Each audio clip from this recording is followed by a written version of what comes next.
Hello again. I posted MVI 6945. It's not what you see with Obama, it's what you don't see. Received a couple of interesting comments. Here's one that's absolutely worth sharing.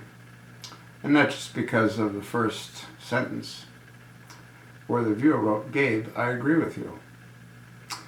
Besides the 501c3 status, performing weddings for couples who are the same sex violates the consciousness and convictions of many who aren't haters, violent, or abusive towards those who live different lifestyles and have values other than themselves. They just have different personal convictions. Unless I'm gravely mistaken, most Americans aren't, quote, out to get, end of quote, the gays, or people with different colors of skin. And yes, there are exceptions, but the majority of Americans don't make a big deal about how someone else chooses to live their life, as long as they respectfully live in the boundaries of the law and do their best to follow the golden rule. Homosexuals, bisexuals, bestialists, asexuals, heterosexuals, etc. have been around since the beginning of time.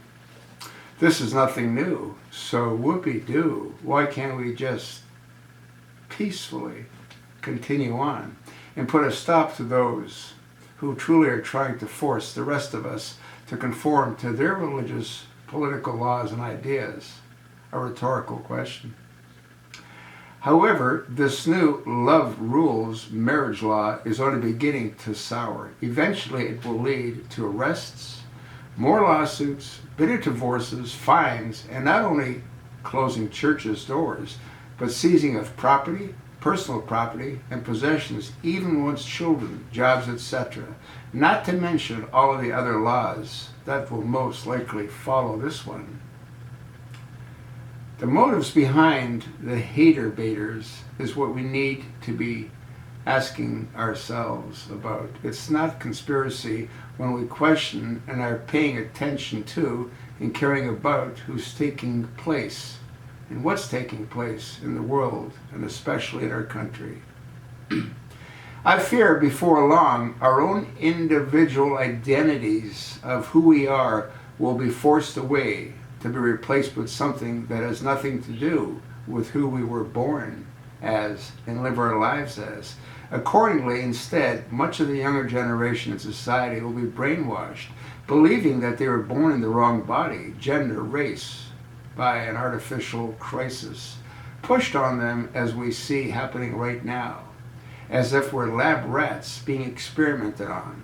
Could this be a deception for the powers that be, to bring in yet another draconian control for the loss of our freedom, liberties, and lives? As for me, only I will answer to God for my own life and how, or not how, I've chosen to live it. To give it, to give of it, and to pass on the gift of living to the generations that will come after I'm gone. Peace.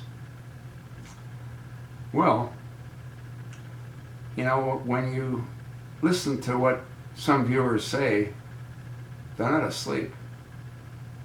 They know what's going on. I really enjoyed reading what the viewer wrote. I hope you enjoy hearing what he wrote and pass it along to your like-minded friends. You can't argue with a single word that he stated. Can you?